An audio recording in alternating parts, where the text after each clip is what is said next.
My mother's Christmas parties were always loud choirs of laughter, clinking glasses, Sinatra humming through the speakers. But the moment I stepped through the front door with my daughter Mila, the noise collapsed into a suffocating silence. Dozens of eyes shifted toward us, some widened, some darted away. And my sister Lily, standing by the 12-foot tree wrapped in gold ribbons, looked at me with a smile so cold it felt rehearsed. Mila squeezed my hand. "Mom, why did everyone stop talking?" Before I could answer, an ornament slipped from her glove. A small red glass sphere rolled across the floor and tapped against Lily's heels. She crouched, picked it up slowly, and turned it in her hand as if it were evidence of a crime. Then everything happened at once. Lily grabbed Mila's wrist with a practiced flick and slapped her across the face, one sharp crack tearing through the silence. Mila gasped, frozen. Lily slapped her again, and again, 3 times, hard enough that Mila stumbled back and crashed onto the hardwood floor. My parents clapped, not startled applause, not shocked. They clapped as if Lily had just performed a recital. My mother's voice drifted over the stunned quiet. "That's how she has to learn to behave." My blood ran cold, my vision tunneled. I didn't scream, I didn't push Lily, I didn't even breathe. I just took one step toward my daughter, lifted her into my arms, and felt her small body shake against mine. Then I straightened, pulled out my phone, and dialed the one number my family hoped I would never call. When the voice answered, half the room turned pale. "Detective Rowan," I said quietly. It happened again. I ended the call before anyone could snatch the phone from my hand. Lily's expression flickered from triumph to confusion to something close to terror. My mother stepped forward first. "Caroline, what do you think you're doing?" "Protecting my child," I said, keeping my voice steady. My heart was pounding so hard I could feel it in my fingers, but I refused to let them see fear. "You're hysterical," she snapped. It was a correction. "She's 7. I pulled Mila behind me. Her cheek was already swelling. "And you applauded." Whispers stirred around us. Guests glanced toward the door as if expecting an explosion. They weren't wrong. My father attempted a placid smile that barely held. "Let's not overreact, Caroline. You know how children can be." "She dropped an ornament," I said, "and your other daughter assaulted her." A cousin near the fireplace flinched. Another relative muttered something like, "Not again," before shrinking into the shadows. My mother scowled at them. "Everyone stop this nonsense." Lily was disciplining her niece as any proper aunt would.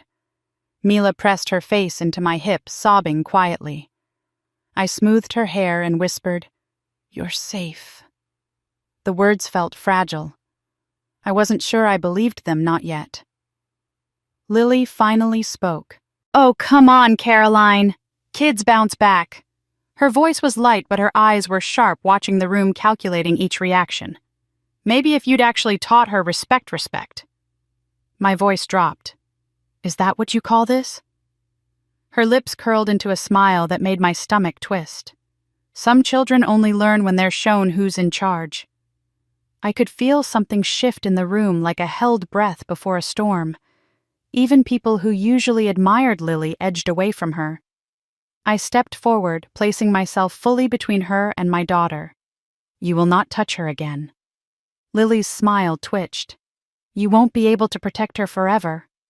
My mother gasped. "Lily." But Lily wasn't finished. She leaned in just enough for me to hear. "Just like Evan. He thought he could walk away too." A cold bolt shot down my spine. "You don't get to bring him into this," I said. Her laugh was soft and cruel.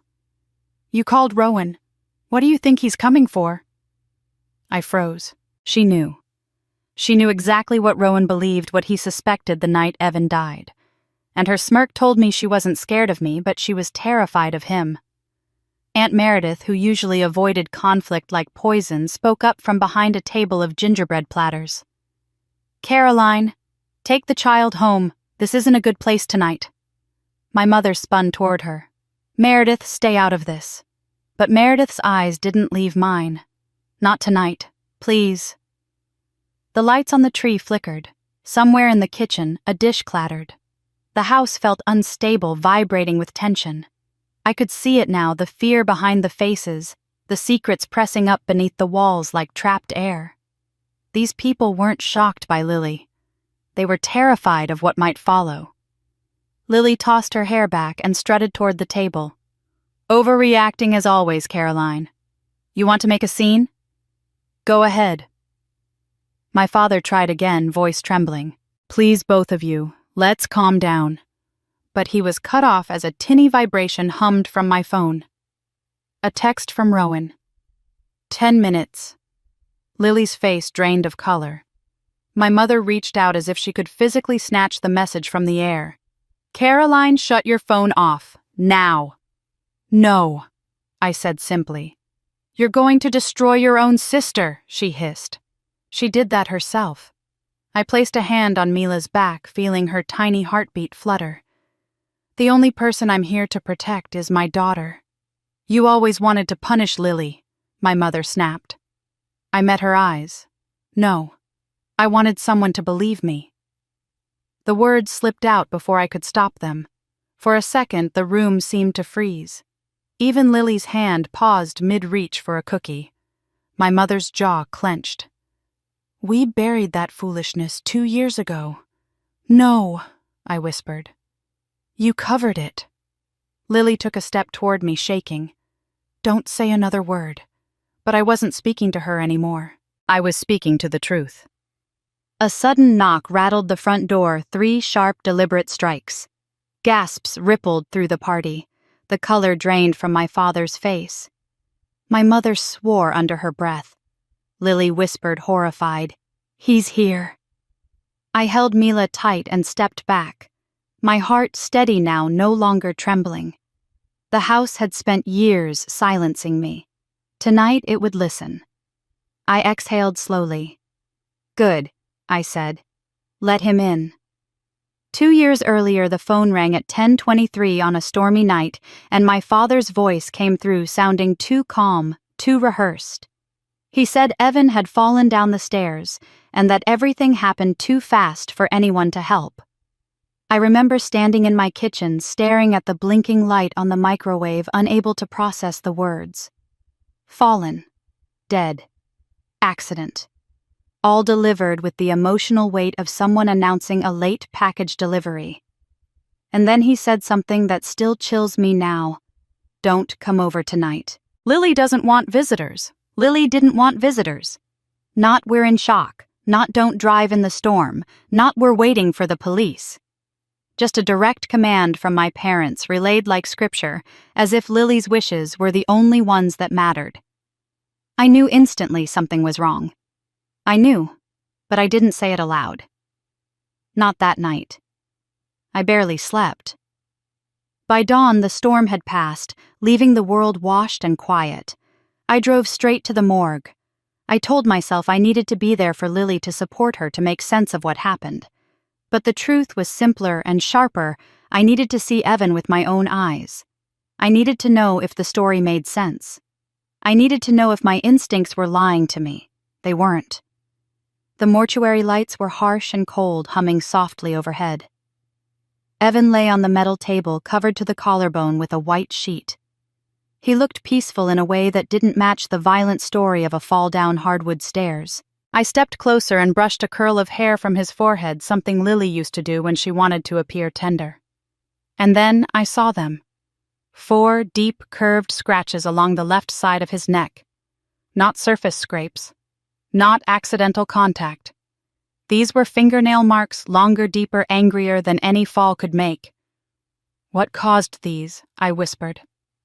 The mortician hesitated, his eyes flicking to the hallway before answering. "Ma'am, those aren't consistent with a staircase injury." I snapped a picture on my phone before I could think. My hands were shaking not from fear, but from certainty.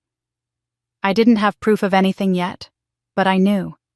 And if I knew, then my parents definitely knew. And Lily, God, Lily had to know. I drove to my parents' house, Evan's house too, my heart pounding. The driveway was already full of cars. People crowded inside, whispering tearfully, touching Lily's arm, offering casseroles. It looked like a scene from a tragedy. Except the leading actress wasn't crying.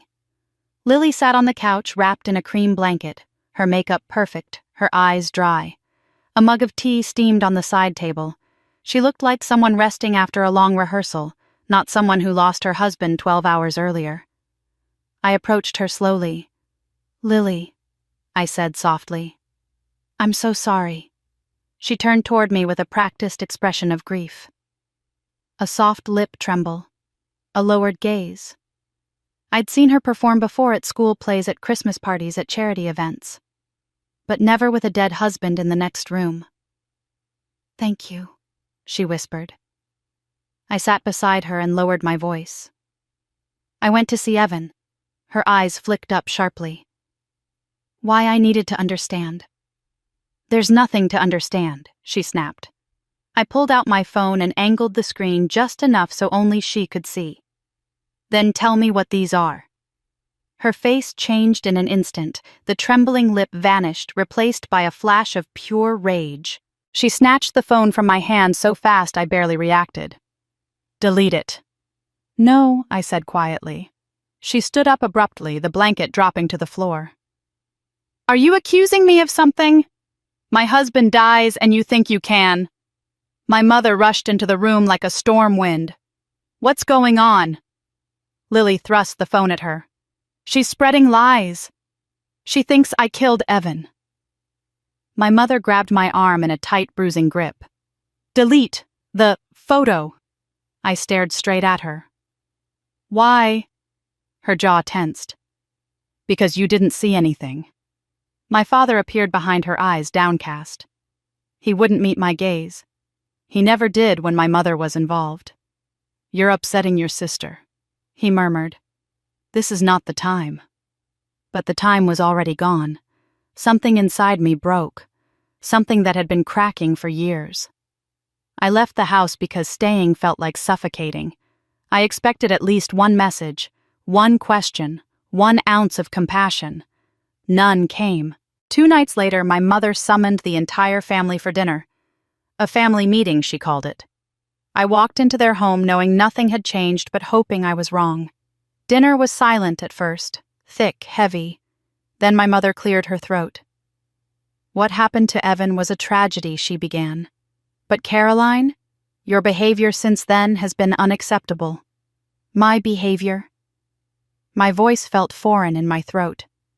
"You are spreading stories," she continued, eyes hardening. "You are trying to damage this family." "I took one picture," I said. "Because something didn't add up." Lily scoffed. "Maybe you should worry about your own life instead of meddling in mine." My mother folded her hands. "This family will stay unified. We do not question each other. We do not bring shame to the Palmer name.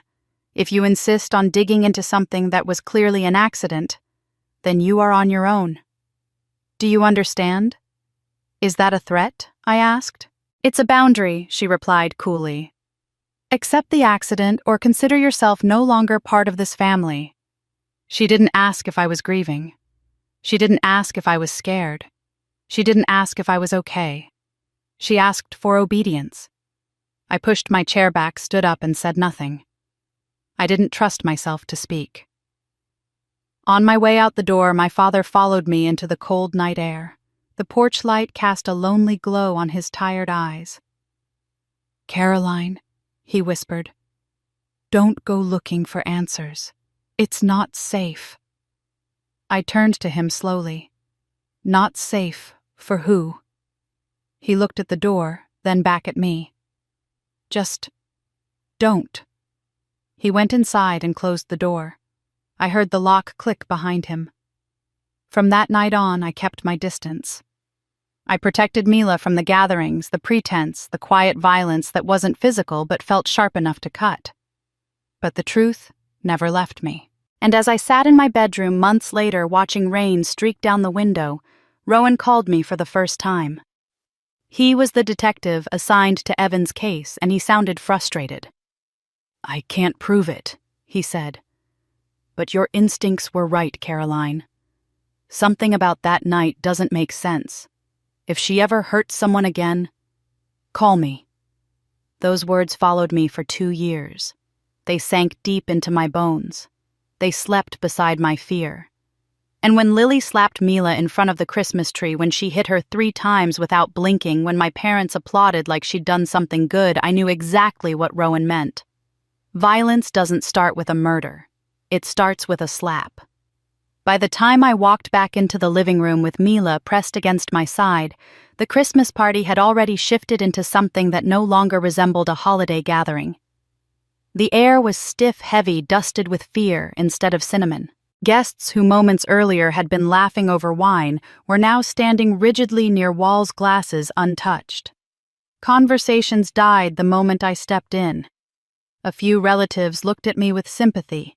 Others looked away, pretending to admire ornaments or adjust their scarves. But all of them were listening. Mila clung to the hem of my sweater, her cheek swollen and blotched pink. She stayed quiet, as if speaking might invite another slap. My mother hovered near the kitchen doorway, whispering orders under her breath, like a general trying to salvage a losing battle. My father paced near the tree, his eyes darting toward the door every few seconds, as if checking how close Rowan might be. But it was the guests that unsettled me most. 2 aunts whispered behind a cluster of poinsettias. "That girl, her temper. It's happening again. Again." The word struck like a stone to the chest. I scanned the room searching for Lily, but she had vanished. Music still trickled through the speakers, something soft and slow, crooning about peace and snowfalls, but it sounded grotesque now, like a lullaby humming over a battlefield. I took Mila to a quiet corner near the staircase and knelt down to wipe her cheek. "Does it hurt?" I whispered. She nodded. "A little. I'm here. Nobody touches you again." Her eyes flicked toward the crowd. "Why did Aunt Lily hit me, Mom?" My throat tightened around the truth I couldn't yet say. "Because she's not well. And because she was wrong." Mila leaned into me, small and trembling, the way Evan used to lean toward me during tense family dinners. The memory stung sharp and sudden. And then, as if summoned by the very thought of her, Lily reappeared at the top of the stairs. She descended with deliberate slowness, the kind of entrance she'd practiced at pageant auditions. Her makeup was freshly applied hair, smooth lipstick retouched. The only trace of the earlier slap was the faint tremor in her hand. "Look at you!" she chirped brightly, her voice slicing through the air. Still sulking, a few guests flinched. My mother snapped her head up and forced a brittle smile. "Everyone." "Dessert is ready," she announced, as if that could erase what had just happened. But Lily ignored her. She walked straight toward us. I rose to my feet, placing myself fully between her and Mila. Lily's smile didn't waver. "Still dramatic, I see. You always had a flair for ruining holidays." Mila pressed her face into my hip. "Don't come closer," I said. Lily tilted her head. "Or what you'll call your detective again. You know exactly why he's coming." A muscle twitched in her jaw. "I didn't do anything wrong. You assaulted a 7-year-old child." "Please," she scoffed. "Kids exaggerate. And Mila needs discipline. Someone has to teach her manners. You don't get to teach my daughter anything." Lily took one more step forward before I moved closer, blocking her path. Her eyes flashed. For the briefest moment, I saw it something animalistic, panicked, violent. The same look Evan described months before he died. "You think you're protecting her," Lily whispered tightly. "But you're just making everything worse." "Explain that to me," I said. "Explain how defending my child makes anything worse." "I said step back," she snapped suddenly, loud enough to silence the room. My mother rushed over, grabbing Lily's arm. "Stop it, Lily, please!" But Lily jerked free and glared at her. "You said she'd keep quiet. You promised." A ripple of murmurs swept through the guests. My breath caught. "What did she promise?" I asked quietly. Lily blinked, realizing too late she had said too much. "Nothing." Just nothing. Then she laughed brittle and high. God listened to you. After all these years still trying to play hero. I exhaled slowly, fighting to keep my voice steady. This isn't about years. This is about tonight. It's always about tonight, Lily snapped. It's always about what I do wrong, what I say, how I act. You never look at yourself. I don't hit children, I said softly. Her eyes hardened. Neither did I. A lie sharp enough to cut. Across the room, Aunt Meredith made the sign of the cross. Someone else muttered, "She's losing it." The atmosphere thickened. The party wasn't a party anymore. It was a stage set for collapse. My father tried once more to intervene, stepping between us with trembling hands. "Girls, please. We can talk about this calmly." But Lily shoved him. Hard. He stumbled back, colliding with a coffee table. Gasps filled the room. I grabbed Mila, pushing her gently behind me. "Enough." Lily turned on my father. "Why are you even talking? You never do anything. You didn't do anything that night, and you're not going to do anything now." My father flinched, as if she'd struck him. My mother's face drained of color. "Lily, stop." But Lily was shaking now, pacing, muttering under her breath. "No one listens. No one understands. Everyone leaves." She threw a wine glass into the sink. It shattered with a deafening crash. Guests backed away. Some slipped out into the hallway, pretending to take calls, refusing to meet anyone's eyes. Others hovered between wanting to intervene and wanting to flee. I watched Lily unravel the threads of her carefully curated composure coming undone. This wasn't the confident, glamorous version of her she showed to the world. This was someone fractured, unpredictable, dangerous. She looked up, her breathing harsh. "Do you want to know why she hit me?" she shouted, suddenly pointing at me. "Because she's jealous. She always has been. She wants everyone to think she's better." I cut her off. "Stop lying. You hit Mila. You can't twist that into my fault." She dropped an ornament, Lily screamed, as if that justified everything. "She's a child," I said. "And you are out of control." Lily's breathing quickened. "You don't know what it's like. You don't know what people put me through, what people I asked." Her gaze flicked to the stairs. "No one," she whispered quickly. "Forget it." But it was too late. She'd already said enough to ignite another round of uneasy whispers among the guests. And then the room fell silent again. My phone buzzed in my pocket. I pulled it out. A text. 5 minutes. A tremor ran through Lily. Her eyes darted to the door. My mother lunged toward me. "Caroline, don't! You need to stop this. You're tearing our family apart." I looked at her steadily. It was already torn. You just refused to see it. Lily took a step backward, her face pale. "You shouldn't have called him. You shouldn't have hit my daughter." Her voice cracked. "You think he's coming for you? He's coming for me." I didn't respond. I didn't have to, because just then the faint glow of red and blue lights flickered across the frosted window pane. Guests gasped, some backed away, some froze. Lily stared at the door, her body shaking. "He's here," she whispered. I lifted Mila into my arms and held her close. She tucked her face into my shoulder. For 2 years, fear had wrapped itself around my memories of Evan, my suspicions, my unanswered questions. But tonight, that fear dissolved into something new. Resolve. "Good," I whispered. "Let's end this." I replayed the moment of the slap in my head as the house buzzed with fear, the Christmas lights flickering like they too were nervous. In my memory, it slowed down the arc of Lily's arm, rising the sharp snap of her palm against Mila's cheek, the stunned gasp from my daughter as she stumbled backward. But it wasn't the sound that haunted me. It was the look on Lily's face. There had been no anger, no frustration, no adrenaline. It was controlled, measured, calculated. A strike delivered by someone who'd done it before. And beneath that, something darker. Right before her hand came down, Lily had leaned in and whispered something into Mila's ear. I hadn't caught it in the chaos, but now with the room tense and still, the words returned in a shiver. She said, "I'm like him," Mila whispered, when I asked her quietly tucked in a corner. Like Uncle Evan." She said he didn't listen either. My breath stilled. She said that Mila nodded, trembling. She said she'd make me listen too. A coldness spread through me as if someone had poured ice water down my spine. The echo was unmistakable. Lily hadn't been reacting to a broken ornament. She had been reenacting something, repeating a script she had followed before.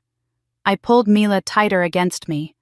Lily wasn't just lashing out, she was slipping, cracking, and her instinct was always the same: violence. My parents' applause, their horrifying casual applause, began to make a sick sense. They weren't shocked because they had seen this kind of thing from Lily for years, probably her entire life. More importantly, they approved of it.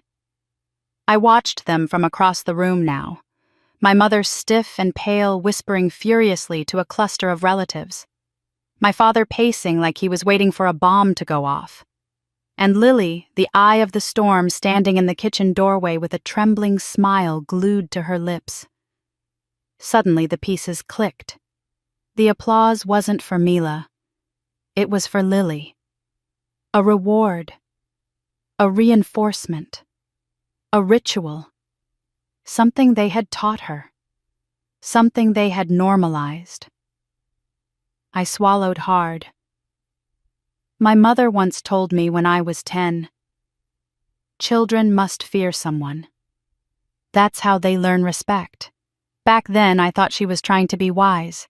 Now I heard it clearly for what it was: justification. Mom, Mila whispered again. "Why did Grandma clap?" "Because Grandma was wrong," I murmured, kissing her hair. "And she's been wrong for a long time." A folded napkin touched my elbow. Aunt Meredith slipped it into my hand without looking at me and walked off. I opened it. "Protect your daughter. This isn't the first time." My heart pounded. On the back, a second message in frantic scrawl. "Ask about the night Evan fell, not the morning after." I looked up quickly, trying to find Meredith, but she had disappeared into the kitchen. Several relatives stood gathered there, whispering aggressively, until one of them noticed my gaze and immediately broke away. The truth wasn't hiding tonight, it was leaking. I rose slowly, motioning for Mila to stay behind me. Lily watched, her eyes following my every movement like a cat stalking prey. "Still playing the victim?" she asked sweetly. "I'm not the one who hit a child," I replied. Her smile snapped. She disrespected me. She dropped an ornament. Same thing she said with a shrug. I stepped closer, lowering my voice. "Why did you whisper to her about Evan?" Her face twitched. "You misunderstood. Did I?" "You always think the worst of me," she hissed, "because you keep proving me right." A murmur rippled behind us. Lily's nails dug into her palms.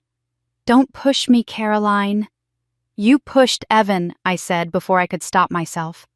"At the top of the stairs." Her entire expression fractured. "Stop talking. You whispered something to Mila before you struck her. Just like you whispered to Evan that night." I said, "Stop talking." My mother rushed over again, inserting herself between us.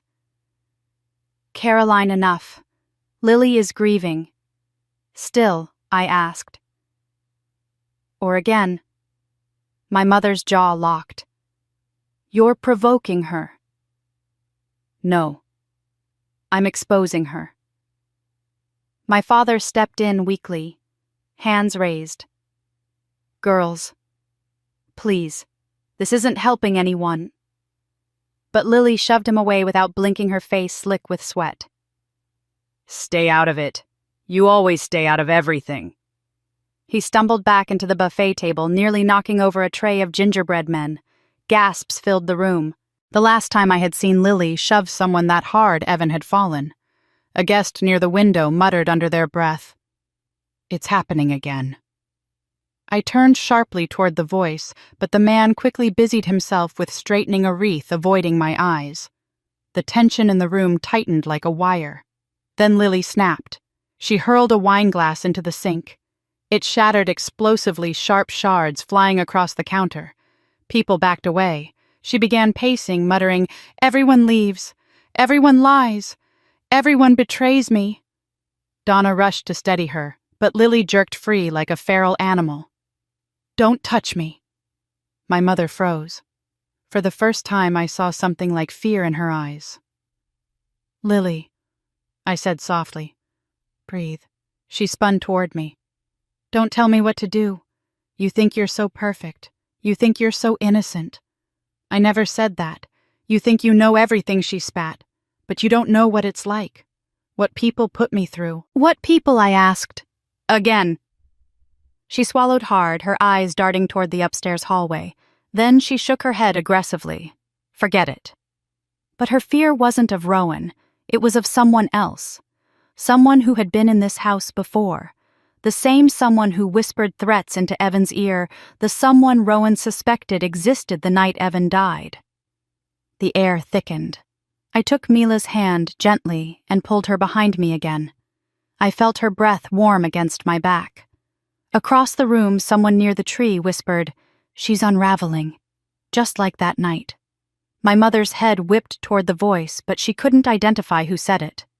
Too many people were now speaking. Too many eyes were darting with the weight of secrets too long crushed under silence. Suddenly my phone buzzed. 5 minutes. I slipped it back into my pocket. The color drained from Lily's face as she watched me. "You called him. He's coming for me." "You hurt my daughter," I replied. "He's coming for the truth." "You think truth matters," she spat. "You think truth is enough." Her voice cracked on the last word. It didn't sound like defiance. It sounded like terror. My mother grabbed my arm. "Caroline, for God's sake, stop this." "No," I said simply. "She's your sister. She's a danger." The words echoed sharply, sticking in the air like a struck bell. My father's voice trembled. "Please, let's calm down. Please." But nobody calmed down. Someone shouted from the hallway. "Lights outside." We all froze. A red and blue glow pulsed across the living room windows. Guests stepped back. Some held their breath. Some turned pale. Lily went rigid. "He's here," she whispered, eyes widening. I scooped Mila into my arms, her small hands wrapping around my shoulders. She buried her face in my neck. I took a long, steady breath. For 2 years, I had carried fear like a shadow. But not tonight. I turned toward the door, heart steady now. "Let's finish this," I whispered. The front door burst open before anyone could move, and Detective Rowan stepped inside like the breath of cold winter itself, rain still clinging to his coat. Dark hair, damp eyes sharp enough to slice through every lie in the room. The party froze around him. Conversations died mid-syllable. A child somewhere in the back whimpered. My mother's hand shot to her chest.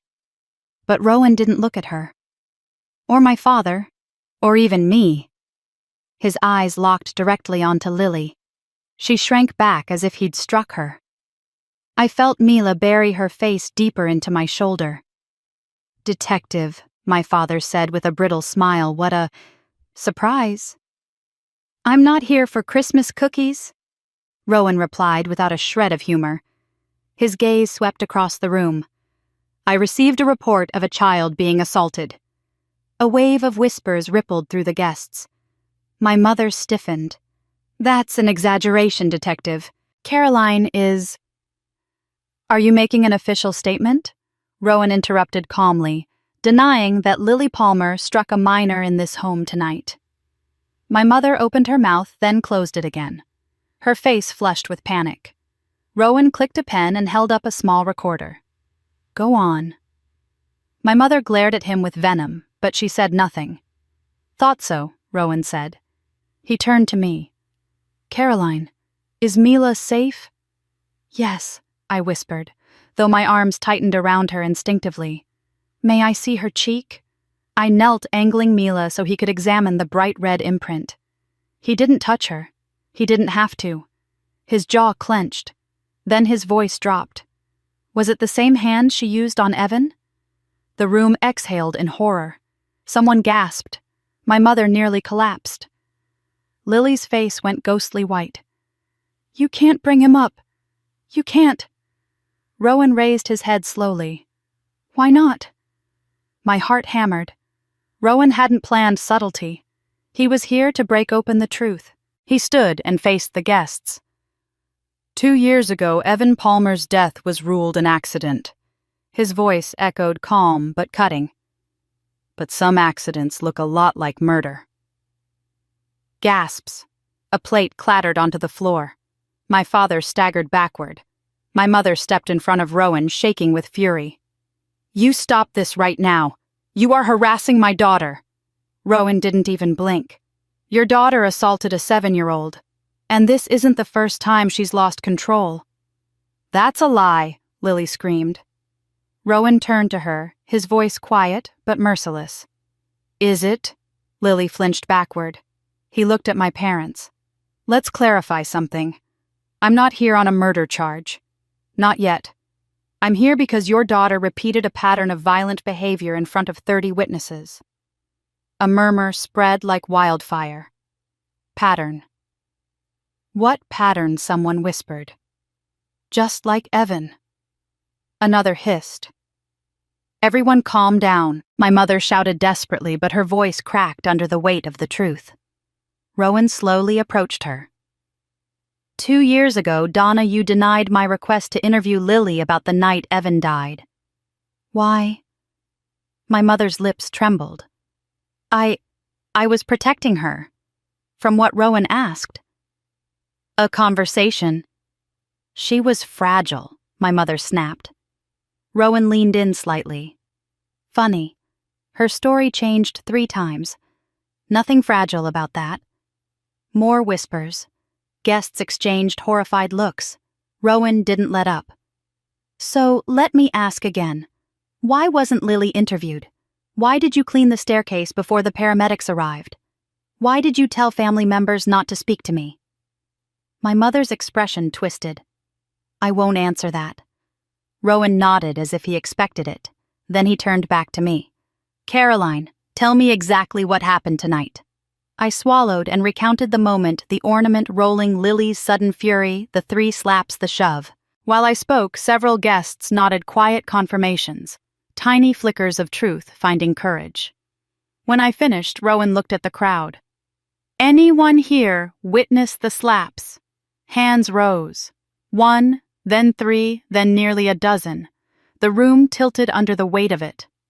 My mother let out a strangled cry. You traitors! All of you! A child was hit. Someone snapped back. We're not lying for you anymore. Rowan approached Lily next. She backed away until she hit the kitchen counter. You're twisting things, she shouted. I didn't mean she provoked me. How? Rowan asked. By existing. Lily's chest heaved. She's just like Evan. Always pushing me, always making me. She stopped herself too late. The room froze. Always making you what Rowan asked gently. Lily squeezed her eyes shut. Make me feel crazy. Rowan tilted his head. Did Evan say you were crazy? No, she spat. But he thought it. So you pushed him? I didn't. She screamed, then immediately clapped her hand over her mouth. Rowan stepped back, letting the silence trap her. He turned toward my father next. Harvey, I know you were home the night Evan died. I know you heard the fight. I know you saw something. My father shook violently. I saw nothing. Rowan stepped closer. Harvey, men like Evan don't just fall backwards down a staircase with defensive scratches on their neck. My father squeezed his eyes shut, tears leaking down his cheeks. Rowan spoke softly. Tell me what you're afraid of. My father whispered, Her. The room collectively inhaled.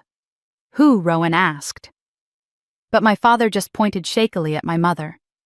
Donna recoiled as if slapped. Harvey, how dare you? Rowan stepped between them.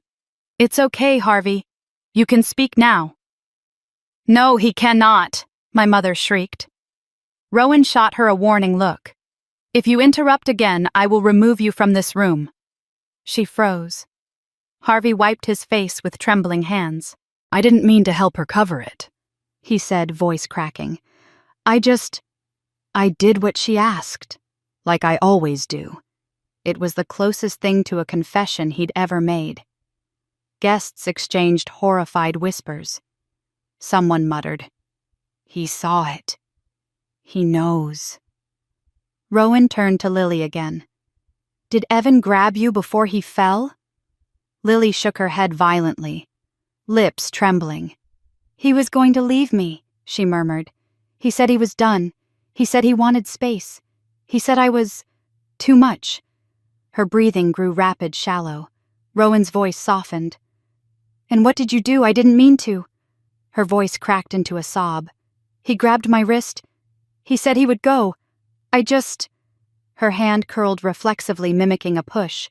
The room erupted in whispers and sharp gasps. My mother lunged toward her. Stop talking! But Rowan stepped between them. Keep going, Lily. You've held this in for 2 years. Lily shook her head violently, covering her ears. I can't. He'll come for me, who Rowan demanded. She looked at him with wild, terrified eyes. You don't understand. He told me if I talked I'd end up like Evan. Rowan's face darkened. Who? But Lily crumpled to the floor, sobbing uncontrollably. Rowan stood slowly. This doesn't end here. He turned to me, speaking quietly. The goal tonight isn't to arrest her yet. It's to make someone talk. These cracks. They're opening. I nodded, breath unsteady. Rowan glanced around the room, then leaned closer. Stay calm. The truth always confesses itself when a family built on lies collapses. As he stepped away, a shrill crash exploded from the kitchen, followed by Donna's scream and the sound of something breaking. Rowan looked at me. It's starting, he said. And the house seemed to hold its breath, waiting for the rest of the truth to rip free.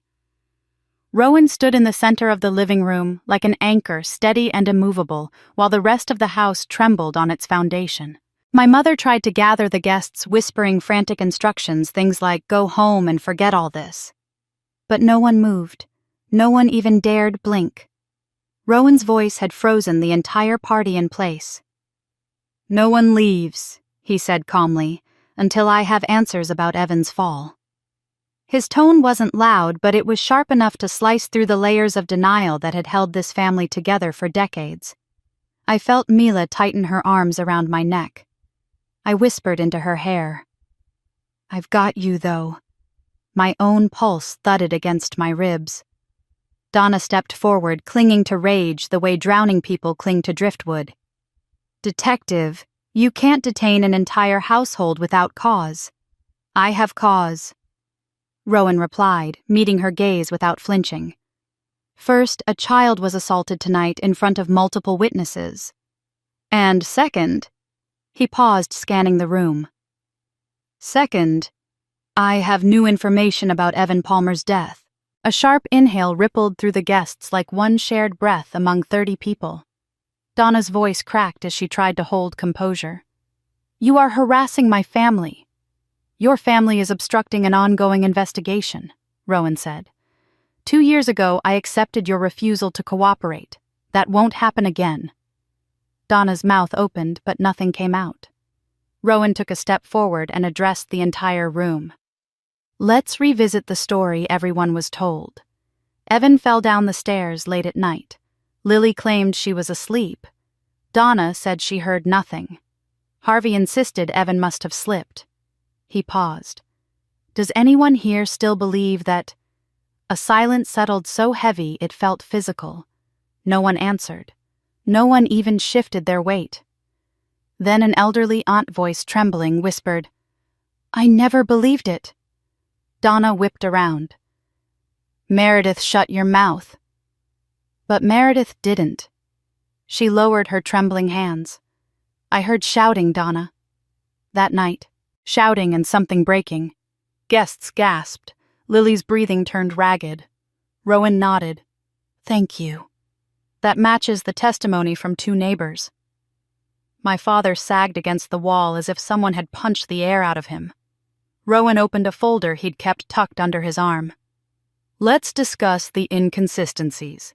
Lily said she never touched Evan that day, but neighbors reported the sound of a physical struggle. That's hearsay, my mother snapped. No, Rowan replied. Hearsay is one witness. I have multiple. He turned toward Lily.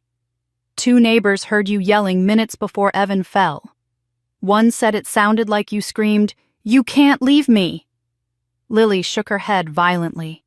I didn't. Rowan calmly unfolded another paper. You also said the staircase was wet, but the crime scene photos show no moisture, not even a footprint. My father's breath hitched. And Rowan continued. You claimed Evan grabbed you first, but the scratches on his neck were defensive, not offensive. My mother stepped between Rowan and Lily like a shield. This is ridiculous. My daughter loved her husband.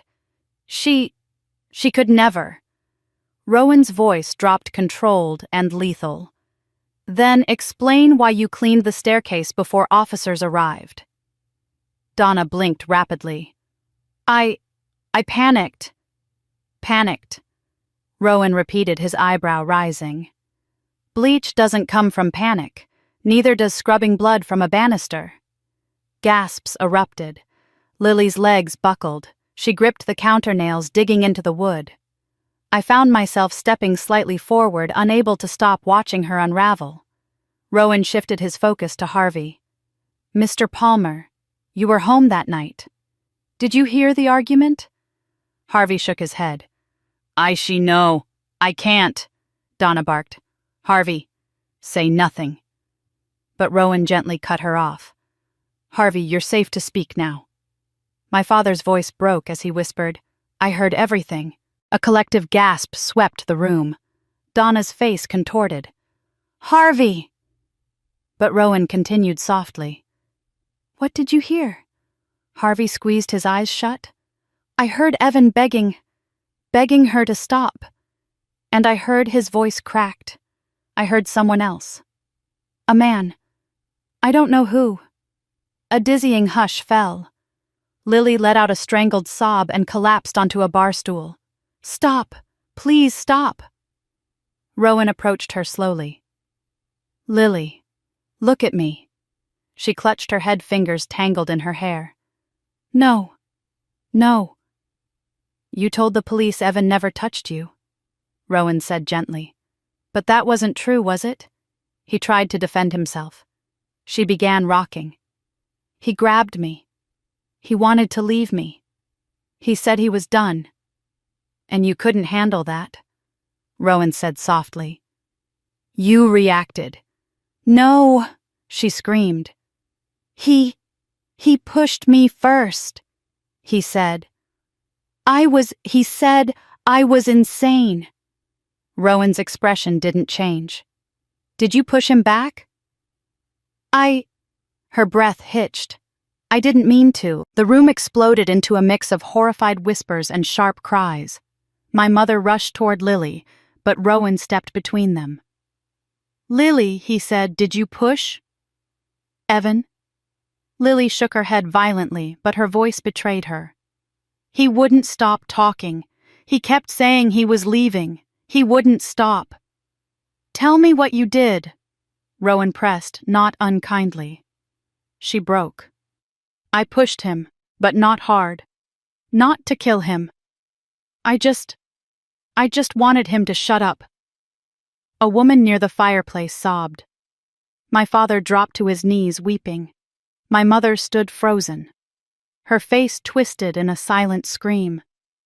Rowan didn't gloat. He didn't even break eye contact. He simply said, Thank you for telling the truth. But he wasn't finished. He turned to the rest of the room. There's more.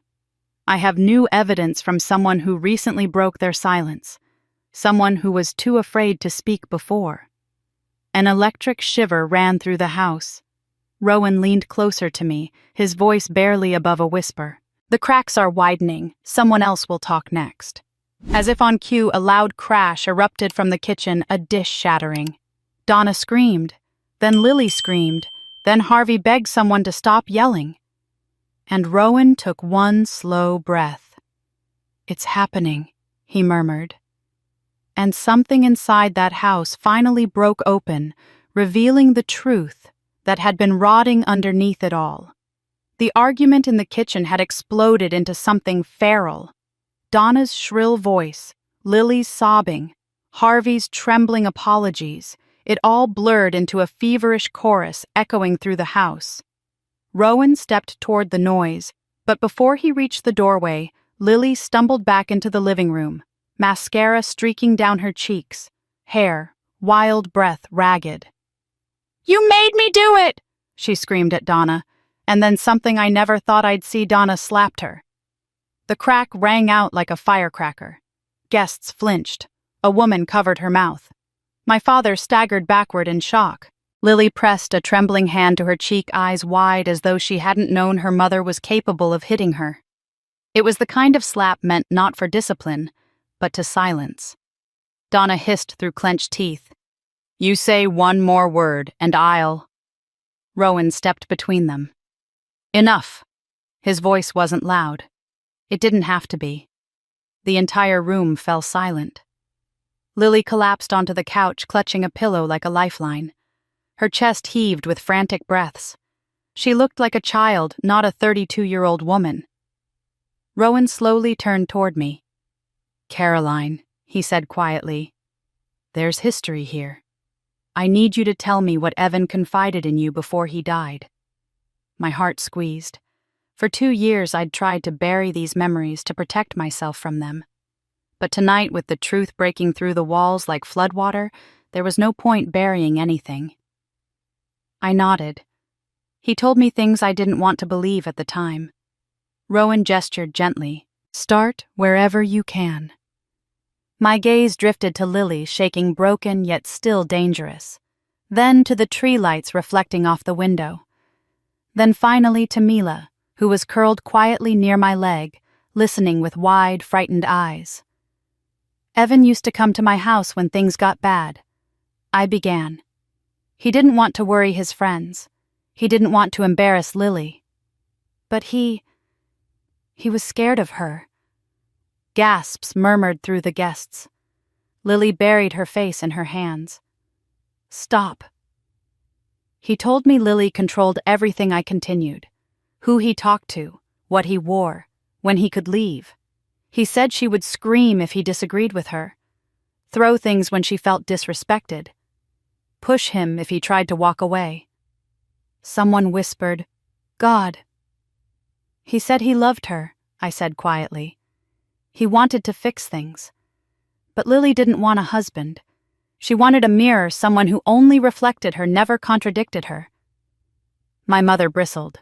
"Caroline, stop making my daughter sound like a monster." Rowan turned to her. "Your daughter hit a child tonight." Donna went silent. I continued.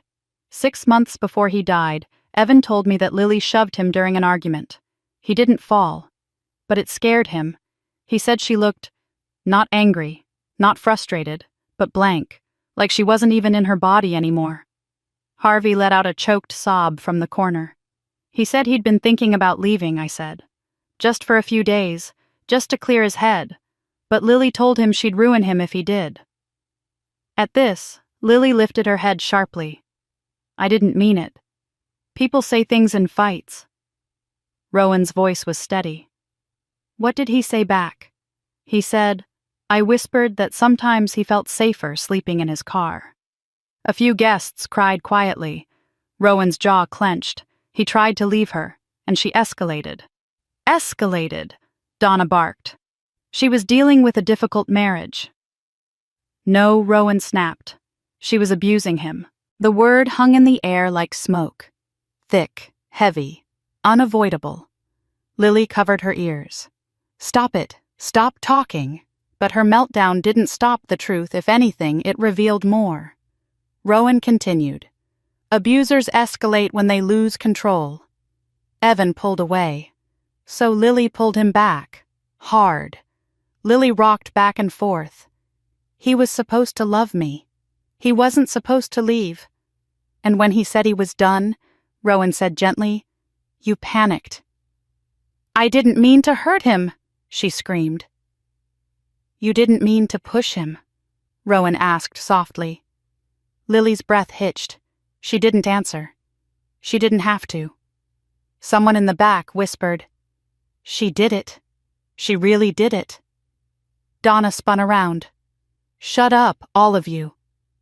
You don't know anything." But the room wasn't hers anymore. It belonged to the truth. My father stepped forward, trembling violently.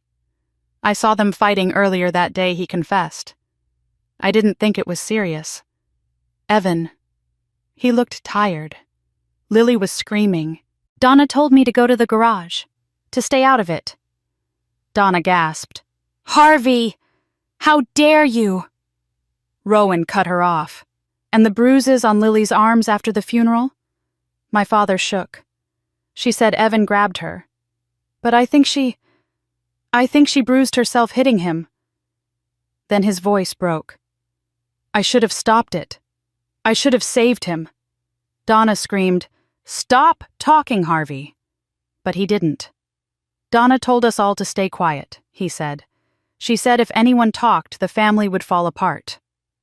Donna lunged toward him, but Rowan stepped between them again. "Sit down, Donna." For the first time in my life, my mother obeyed. Rowan turned back to Lily. "Lily, tell me what Evan said before he died." "I don't remember," she whispered. "Yes," Rowan said gently. "You do." Her lip trembled. Tears streamed down her cheeks. Not delicate tears, but violent, choking ones. "He said I was hurting him." "And what did you do?" Lily stared at the floor.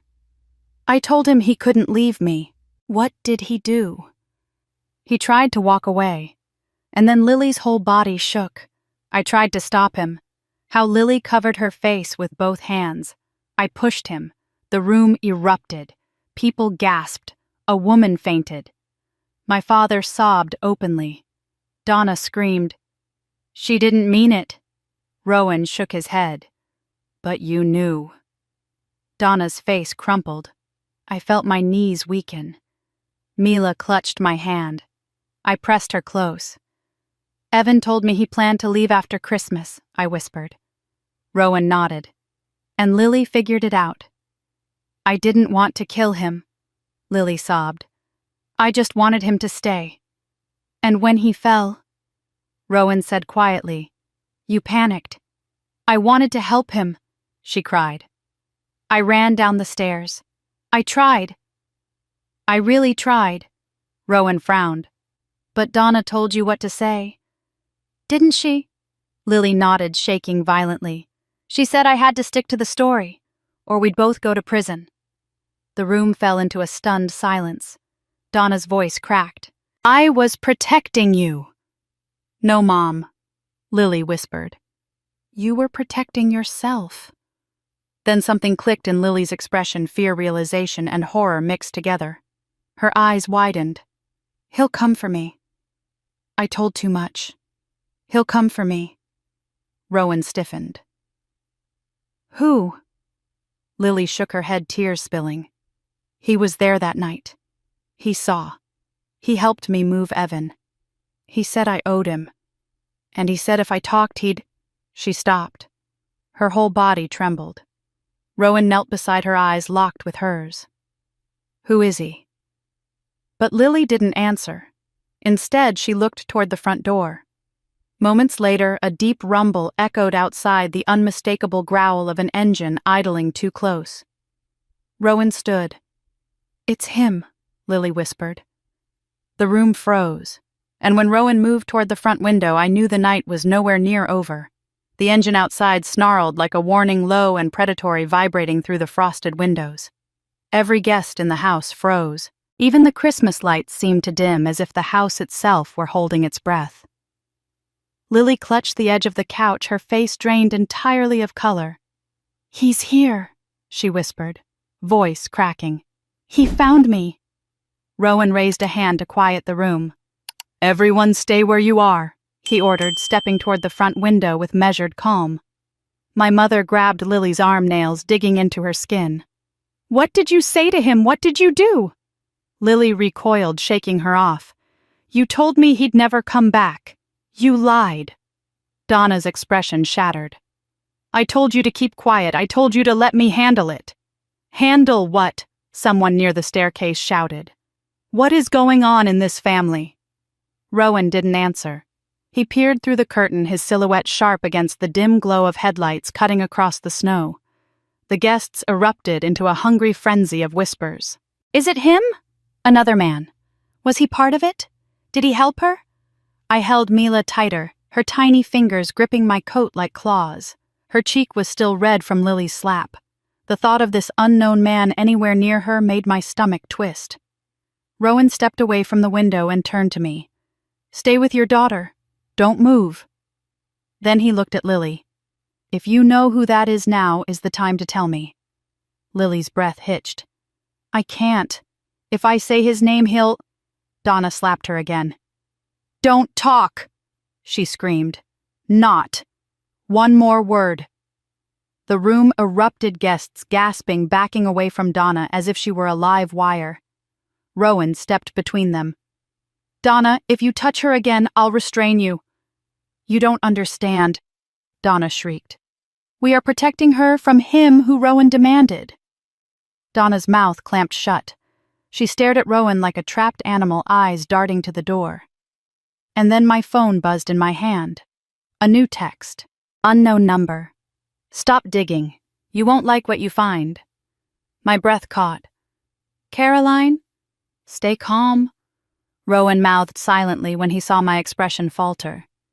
But he wasn't calm. I could see it in his shoulders, tense, coiled. He motioned for me to hand him the phone. I passed it to him without hesitation. His eyes hardened. "This number contacted you before I shook my head. Only tonight."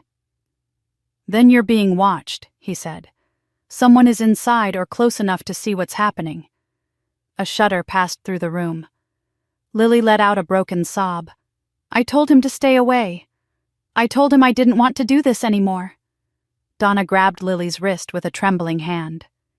"You're lying. Tell me you're lying." Lily pulled away.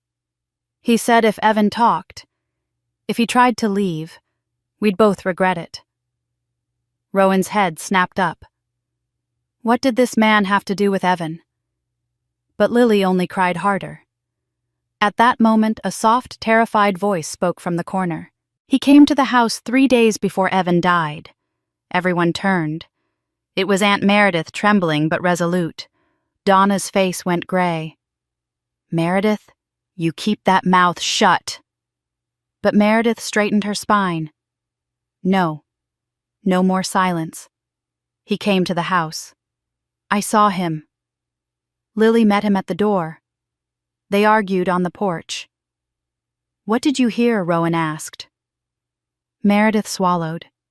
"He said, 'If he leaves you, you lose everything.'" And she said, "Then make sure he doesn't." Lily collapsed on the carpet with a sob so raw it cut straight through the air. My mother lunged toward Meredith, but 2 guests grabbed her arms. Enough one of them hissed. Enough lies. Enough threats. For the first time in my life, my mother looked small. Rowan's voice softened slightly as he crouched near Lily. "This man manipulated you." Lily nodded weakly. "He told me Evan was making a fool of me, that I needed to teach him a lesson.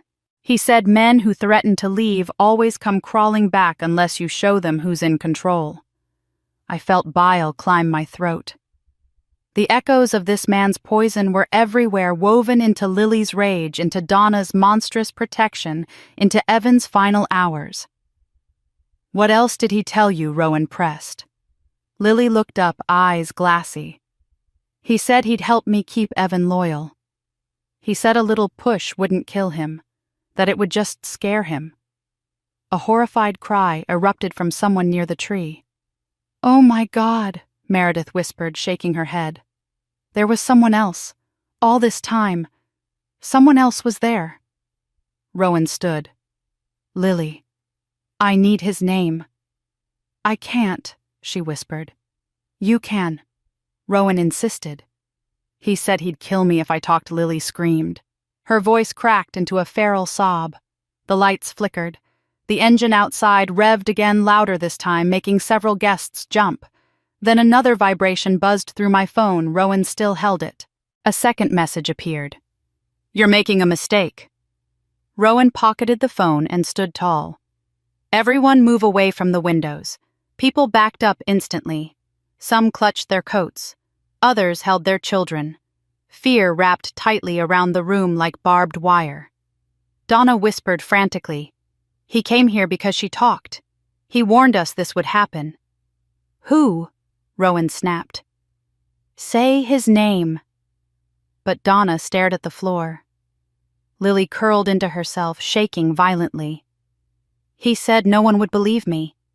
He said if Evan talked, we'd all go down together." Her voice dropped to a terrified whisper.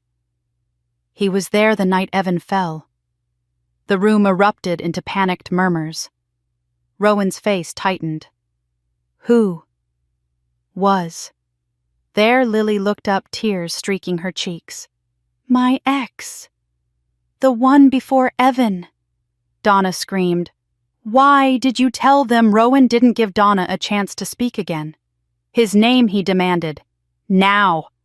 Lily swallowed hard. "Marcus." My heart dropped. She whispered his name like it was cursed. "He said he'd protect me," she sobbed. "He said he'd make sure Evan never left me. He said he'd take care of everything." The engine outside suddenly stopped. Silence swallowed the room. Rowan grabbed his radio. "Unit 3, move in. Now!" My mother screamed. Lily collapsed. Harvey sobbed. Guests scattered. Mila clung to me like her life depended on it. And just as Rowan moved toward the front door, a shadow crossed the stained glass window. A slow, deliberate knock echoed through the house. Every breath hitched. Every muscle tensed. Lily whispered, voice barely audible, "He's here."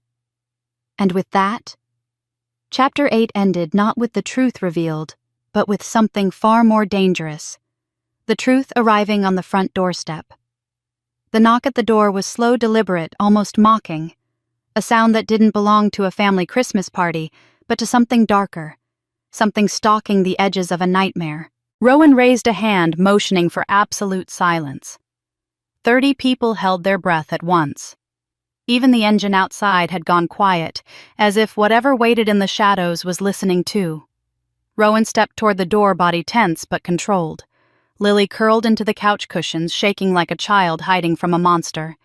Donna hovered uselessly near her, pale and trembling.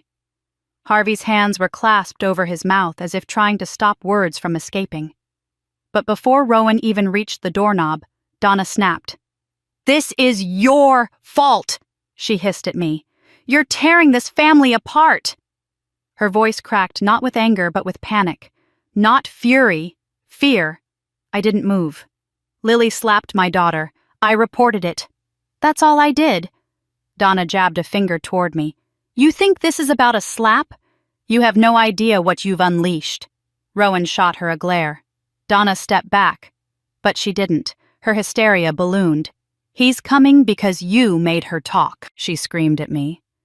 "You pushed, and now he'll come after all of us," someone whispered from the back of the room. "Who is he?" Donna's eyes darted around like a trapped animal. "Nobody. Nobody you need to know." Lily suddenly let out a broken laugh, raw, unhinged. "Nobody, Mom. He's not nobody. Stop!" Donna shrieked. But the dam had cracked, and now it burst. Lily wiped her tears with trembling fingers, staring at me with hollow eyes. "You think you're the only one who's scared, Caroline? You think calling Rowan protects you? It just paints a target on your back." Her words slithered through the room like smoke. Rowan turned toward her sharply. "Lily, be very clear. Are you saying someone intends to harm Caroline? Lily looked at him, then at the door, then at me. Finally, she whispered, "Yes." A collective gasp. My stomach twisted, but I kept my arm wrapped firmly around Mila. "Who?" Rowan demanded. But instead of answering, Lily lunged toward me, grabbing my arm with surprising strength. "You don't understand," she cried. "He said if anyone found out, if anyone reopened the case." "Get your hands off her," Rowan barked. Lily dropped my arm immediately, shaking violently. Donna grabbed her daughter's face in both hands. "Lily, listen to me. We deny everything. We stick to the story. Do you hear me? Do you hear me?" Lily flinched. "He'll kill us." Donna stiffened. Several guests gasped. Kill One whispered, "What is she saying? He's bluffing." Donna insisted, but her voice trembled. "He won't come here. Not tonight. Not with witnesses." The knock sounded again. Harder. Rowan raised a finger to his lips. No more talking.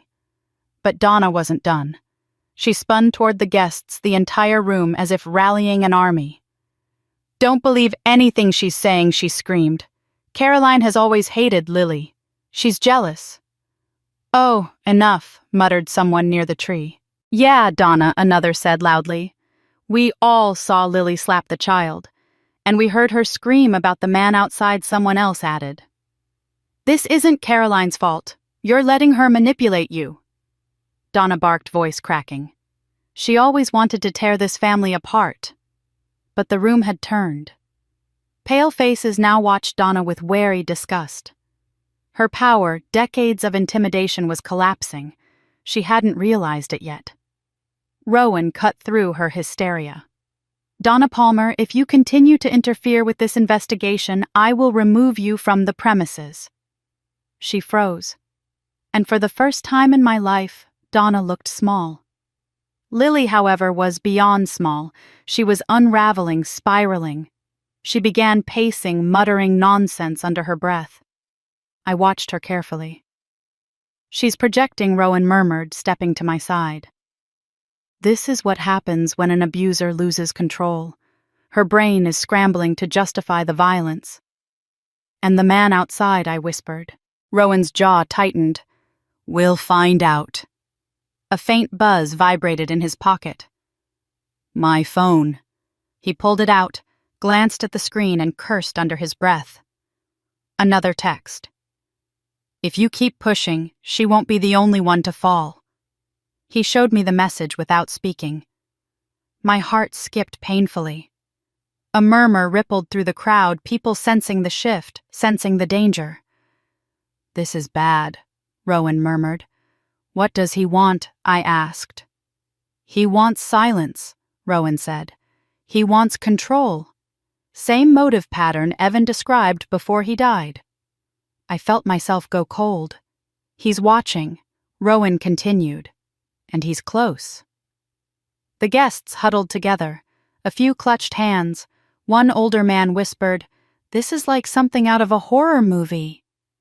Rowan ignored the comment and turned his attention back to Lily. "Lily," he said gently, "you said he'd kill you if you talked." She nodded rapidly, tears streaking her face. "He said I owed him. He said if Evan went to the police, he'd take care of it. He said I needed to be loyal." What was his connection to Evan? Rowan pressed. "He hated Evan," she sobbed. "He said Evan made me weak. He said Evan was stealing me away from him." Horror washed through the room. "You were seeing him?" Rowan asked. Lily swallowed. "Before Evan. But he never left. He followed me. He watched me. He didn't want me to be happy without him." Donna grabbed Lily's arm. "We don't tell the police that." Rowan leaned in, voice icy. "She just did." Then before he could ask more, my father suddenly spoke. He was at the house that night. The room fell dead silent. Rowan turned slowly toward him. "You saw him." Harvey nodded, tears streaming. He came to the door. He asked for Lily. They argued. Evan told him to leave. They all went upstairs yelling. I didn't follow. Donna told me to stay out of it. But I heard I heard a thud. Donna screamed, "Stop talking!" But Harvey didn't stop. "He said Evan was weak," my father whispered. "He said men like Evan needed to be taught lessons." And Lily Rowan asked softly. She begged him for help. Harvey choked. She said Evan was leaving her. She said she couldn't lose anything else. Rowan stepped back, stunned. The truth was spilling faster than he could catch it. Lily sobbed louder. "I didn't mean to hurt Evan, I just wanted him to stay." Donna suddenly lunged for me, rage exploding across her face. "This is your fault if you had kept your mouth shut." Rowan caught her arm mid-air. "Donna Palmer, sit down." "Now." She yanked, but he held firm. "Stop!" Lily screamed suddenly. "Stop fighting. Please." "He's coming." Her eyes darted toward the door. The house sucked in one collective breath. Then a deafening slam hit the front door from the outside. People screamed. Mila clung to me. Rowan reached for his sidearm but didn't draw yet. "Everyone stay back," he commanded. A dark, distorted voice seeped through the door like smoke. "Lily, open up." She collapsed into sobs. "He found me," she whispered. I pulled Mila against my chest, shielding her with my body. Rowan squared his shoulders. "This ends tonight," he whispered. But none of us, not even Rowan, knew what waited on the other side of that door. And that made the silence that followed even more terrifying. Rowan's hand hovered just inches from the doorknob, his entire body coiled with controlled force. The house behind him had become a single heartbeat, uneven, frantic, terrified. The figure outside slammed the door again harder this time. Plaster dust rained from the frame. A few guests screamed. Others ducked behind furniture. Lily dropped to her knees and clasped her hands over her ears. "Don't let him in," she sobbed. "Please, please don't let him in." Rowan shot her a sharp look. "Lily, does he have a weapon?" She shook her head violently. "He is the weapon." That was all Rowan needed. He unlocked the door in one swift motion and flung it open, but instead of stepping inside, the man outside staggered backward, startled by the sudden confrontation. Even soaked in rain and half-shadow, he radiated danger. Broad shoulders, hands balled into fists, jaw clenched beneath a patchy beard. His eyes were wild, bloodshot, furious, unhinged. He looked like someone who had already crossed too many lines to pretend he could come back. Rowan stepped outside, blocking the doorway with his body. "Police. Hands where I can see them." The man sneered. "You got no right to keep me from her." "Step away from the house," Rowan ordered. "She belongs to me." The man's gaze slid past Rowan and locked on Lily inside. "Lily, come out!" His voice slid across the room like poison. Lily let out a strangled scream. "Don't make me—" "Sir," Rowan said steadily. "You're done. You're coming with me."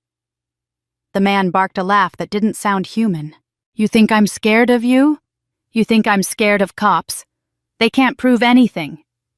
"You were here the night Evan died," Rowan said.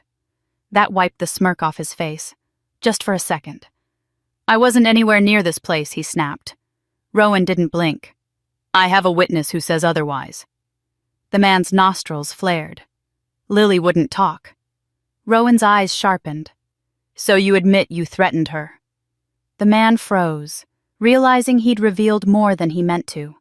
His jaw ticked. His hand twitched toward his coat pocket. Rowan's voice cut like steel. "Hands up! Now!" The man snarled. "I'm not leaving." But blue lights filled the street behind him, 3 patrol cars gliding to a stop, tires crunching over snow. Backup poured out, officers spreading like a net behind Rowan. For the first time, the man faltered. Fear flickered in his eyes. "Don't," Rowan warned him. "Make this easy." The man spat at the ground. "She told you lies. She always does." He jerked his head toward Lily.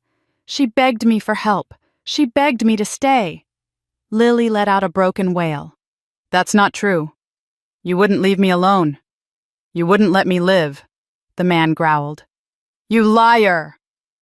Rowan stepped closer. Turn around. Hands behind your back.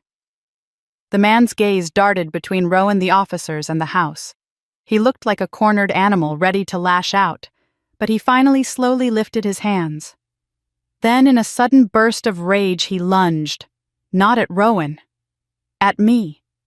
He shoved past Rowan with a snarl, barreling straight toward the door.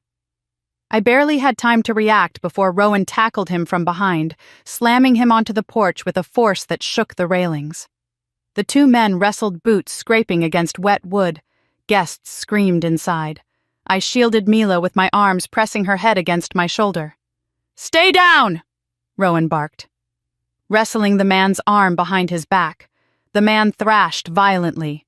Let me in! She owes me. She owes me everything. 3 officers rushed up the steps to help. It took all 4 of them to pin him to the ground. He kicked, spat, cursed, fought, until finally an officer's knee bracketed his neck and metal cuffs clicked around his wrists. You're done, Marcus, Rowan growled, breath sharp. It's over, Marcus thrashed again.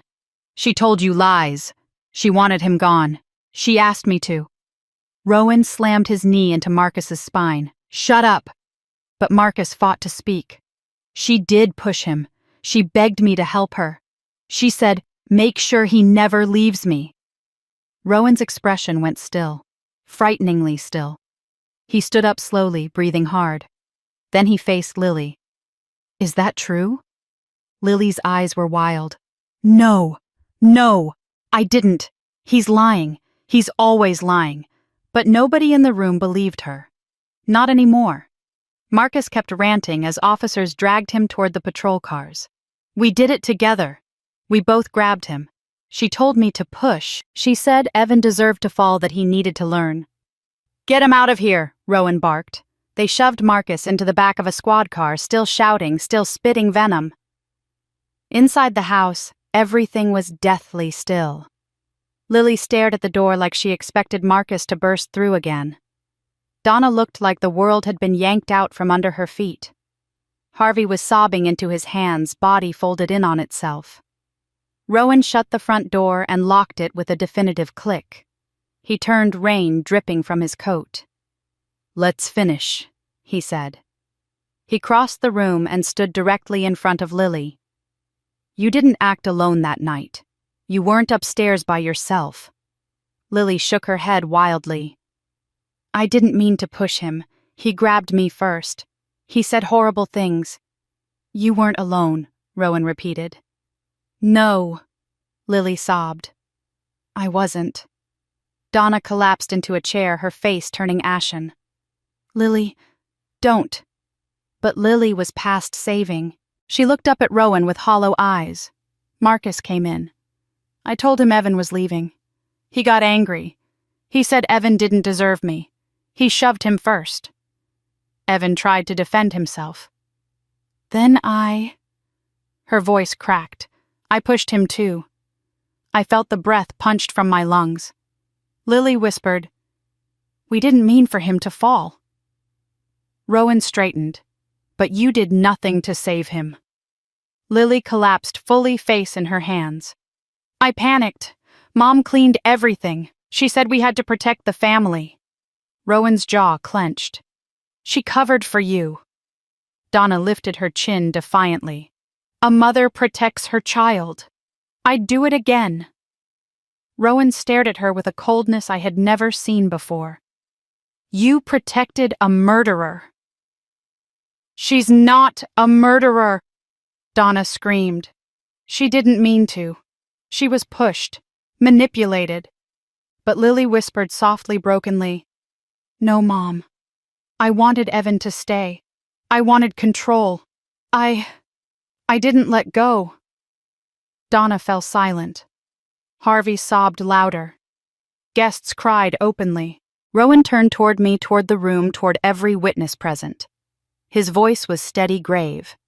We now have a confession, and a co-conspirator, and evidence of obstruction of justice. He nodded toward the front door where Marcus's shouting had faded into the night. And tonight, he added, we found the missing witness. My knees weakened. I sank onto the sofa beside Mila, pulling her close. Rowan approached and crouched in front of us. His voice softened. You're safe now, he said. And this case just reopened in full. He straightened, turning back to the shattered family in the living room. It's time, he said quietly. Time for justice. And no amount of screaming, crying, pleading, or praying could stop the inevitable storm now rolling toward the Palmers. Justice had already stepped through their front door, and it wasn't leaving without the truth. The engine outside cut abruptly, leaving a ringing silence in its wake. For a moment, no one moved. The air felt thick enough to choke on heavy with the weight of what had just unfolded. Rowan stood with his back to the door, rain dripping from his sleeves, eyes sharpened to a razor's edge. Behind him, the house was a battlefield. Donna trembling in a chair. Lily collapsed on the floor. Harvey sobbing into his palms. Guests frozen in clusters like survivors of a storm that hadn't fully passed. Then a shadow crossed the stained glass window. A heavy bootstep landed on the porch. Rowan turned his head slightly. Everyone stay back. The knock wasn't like Marcus's frantic pounding. It was softer, slower, but somehow worse. An intentional knock. Someone who wasn't afraid of being heard. Donna shot up from the chair as if yanked by strings. No, she whispered. No, not him. Not again. Rowan's eyes narrowed. Who else is involved? But Donna just shook her head. Lips pressed tightly shut. Eyes glassed with terror. He pointed at the couch. Sit. Down. She obeyed instantly. The knock came again. Rowan stepped forward and opened the door only a few inches enough to see not enough to let anyone through. But instead of a looming threat, a police sergeant stood there soaked from the storm. Detective, the sergeant said, Marcus is in custody. We've searched the perimeter. No other threats outside. Rowan exhaled just slightly, relief mixed with renewed determination. He shut the door fully this time and turned around. All right, he said, voice steady. Let's finish this. Lily looked up from the floor, her face streaked with mascara, her body trembling uncontrollably. You can't take me, she whispered. He said if I told anyone he'd come for me. Marcus isn't the only one. He has friends. Rowan crouched in front of her, leveling his gaze with hers. Lily, listen carefully. Marcus is in custody. He's not coming back. And if anyone else is involved, we're going to find them. But right now, you need to tell the truth. All of it. Donna lunged, but two guests grabbed her arms before she could reach Lily. Let her speak. One of them growled. Rowan's attention returned to Lily. What did Marcus do? Lily swallowed hard. He pushed Evan first. And then, her voice cracked. And then I pushed him too. My father let out a guttural cry, raw and broken, and collapsed back into a chair. His chest heaved with decades of guilt finally ripping free. Donna thrashed in the grip of the relatives holding her. No, she didn't mean it. She was pressured. Manipulated. She pushed him, Rowan said coldly, intentionally.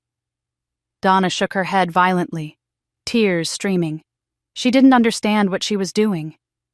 It was a moment of weakness. Cleaning the stairs afterward wasn't weakness, Rowan said. It was obstruction. The guests murmured with shock as Donna went limp in their arms. Harvey rubbed his face with both hands, voice shaking as he spoke. I saw the bruises. On Evan. Days before he died. Lily said he grabbed her, but now I see it was the other way around. Rowan nodded once. Thank you for saying that. Then, to everyone's surprise, Harvey dropped to his knees. I should have stopped it, he sobbed.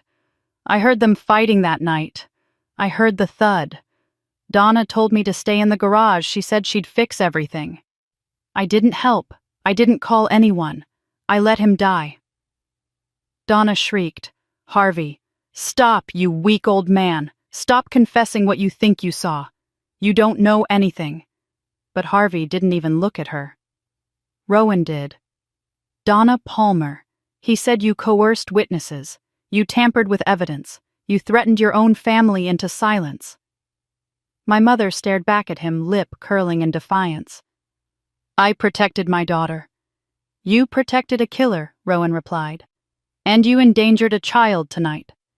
I felt Mila's fingers tighten around mine. She kept her face buried against my side, trembling with every shout, every confession, every crack of truth. Rowan stepped into the center of the room like a judge about to hand down a verdict. Here's what's going to happen, he said, raising his voice so everyone could hear. Lily Palmer is hereby arrested for second-degree homicide in the death of Evan Palmer.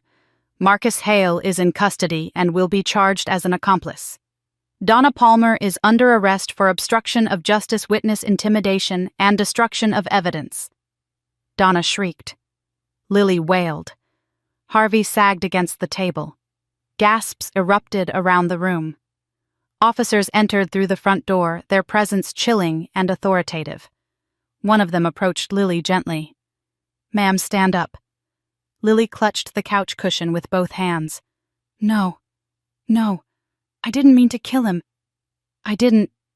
It's time, Lily Rowan said softly. She broke into sobs that echoed off the walls as the officers lifted her to her feet and cuffed her wrists. Donna lunged toward her daughter. You can't take her, she screamed. She's all I have. Rowan nodded to another officer. Take her too. Donna kicked and clawed like a feral animal as two officers restrained her. This is your fault, Caroline, she shrieked as they dragged her toward the door. If you had stayed quiet, but Rowan cut her off. No, Donna, you don't get to blame her anymore. The guests parted to let the officers pass. Some cried, some whispered prayers, some simply stared at me with grief and apology in their eyes. Rowan walked back toward me, wiping rain from his forehead. He crouched so he was eye level with Mila. You're safe now, he said gently. Mila nodded shakily and whispered, Is Aunt Lily going to hurt anyone else? No, he replied. Then he stood and looked at me. You did the right thing calling me. You saved your daughter. You saved this whole family from years more of silence. I swallowed hard. Will Evan finally get justice? Rowan nodded. Yes. Fully. My shoulders sagged with relief, exhausted, shaky, but alive. As the officers escorted Lily, Donna, and Marcus to the patrol cars outside, red and blue lights flashed across the snowy driveway, painting the house in a strange, mournful glow. Lily looked at me through the window of the squad car, her face pressed against the glass, eyes fever bright. This isn't over, she whispered. But for the first time in years, I didn't believe her. Because Rowan stepped between us, blocking her gaze entirely. And when he turned back toward the house, toward me, toward Mila, his voice was soft, steady, final. It's over, Caroline. Justice walked in tonight, and it's not leaving without every truth. Snow fell gently outside, muting the flashing police lights that had bathed the driveway only minutes earlier. When the last patrol car pulled away, the entire house sagged into a strange, exhausted stillness. The Christmas wreath leaned crooked on the door. A broken ornament glinted under the tree like a relic of a battle long finished. The guests, shaken and pale, whispered their goodbyes as they wrapped coats around trembling shoulders and stepped into the cold night. And just like that, the chaos was gone, leaving only quiet. I stood in the center of the room, holding Mila, feeling her small heartbeat slow against my chest. For the first time all day, she wasn't crying. She wasn't shaking. She simply pressed her cheek to my shoulder and breathed softly. "Mom," she murmured, "is it over?" I looked around the room that had held so much violence disguised as family, so many lies wrapped in holiday lights. The air still smelled faintly of pine sugar cookies. And fear. "Yes," I whispered into her hair. "It's over." Rowan lingered near the doorway, his coat still damp from the rain. He rubbed his temple with one hand. Exhaustion etched across his features. But his eyes softened when he looked at us. "You should take her home," he said gently. She needs sleep. You both do. I nodded. What happens now? The charges stand, he replied. Lily and Marcus will be held without bail. Donna will face obstruction, intimidation, and tampering. Harvey. Rowan paused, glancing toward the hallway where my father had retreated to cry in solitude. He didn't commit a crime, just 30 years of silence. And Evan, I asked quietly. He's going to get justice, Rowan said.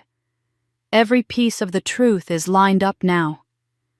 My throat tightened. I brushed Mila's hair away from her forehead. Thank you. Rowan shook his head. You're the one who called. That took courage. Mila lifted her head slightly.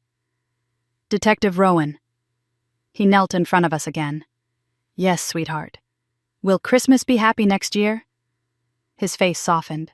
I think it will be the happiest one you've ever had. She nodded, satisfied, and tucked herself against my chest again. We gathered our coats and stepped into the cold night air. Snowflakes clung to Mila's eyelashes. She breathed in deeply as if the world finally felt big and safe again. As I buckled her into the car, she looked up at me sleepily. Mom, are we never going back there? No, I whispered. We're not. And I meant it.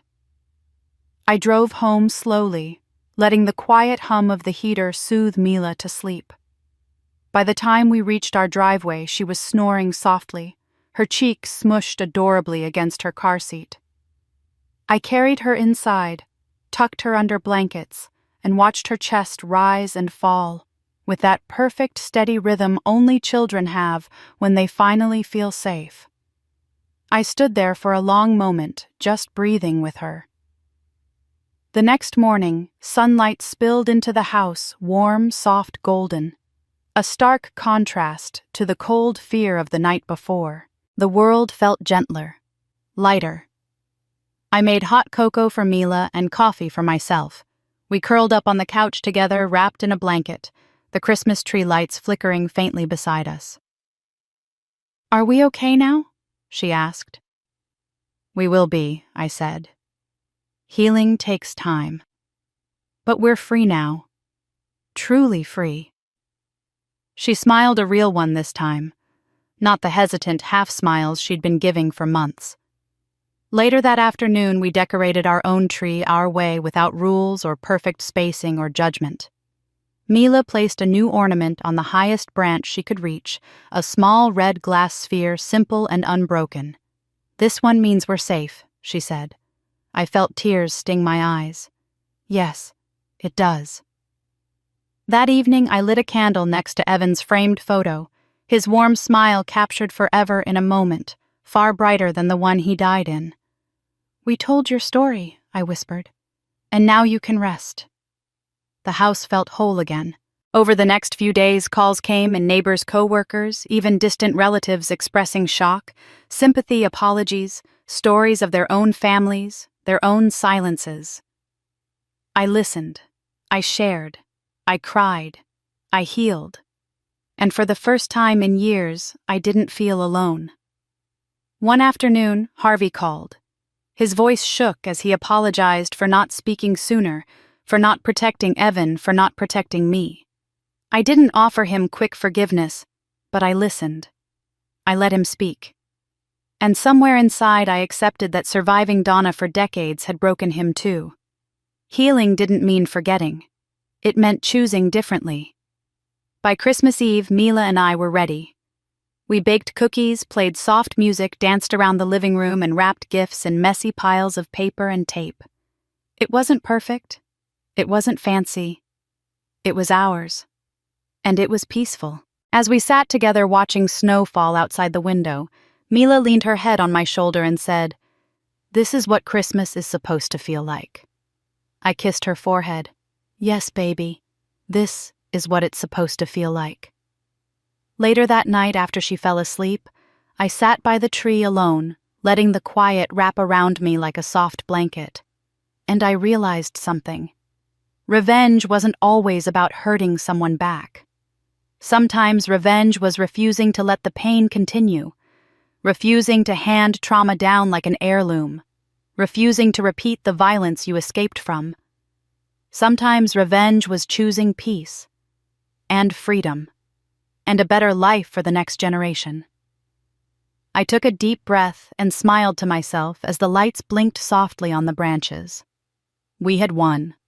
Not because Lily was gone, not because Donna's reign had ended, but because Mila and I had walked out of that house and into a future where love didn't hurt, didn't slap, didn't silence. A future where the truth finally mattered. And as I sit here now sharing this story with you, I want to invite you gently, sincerely into this space with me. If you've ever had to stand up for yourself, or break away from a toxic family, or protect a child when no one else would, you're not alone. Your voice matters. Your courage matters. And I would truly love to hear your thoughts. Share your story in the comments. Let's build a place where truth wins, where healing is real, and where strength is celebrated. And if this journey meant something to you, stay with us. Subscribe for more stories like this, stories where justice finds its way, where women rise, and where silence finally breaks. Thank you for being here, and take care of yourself. You matter more than you know.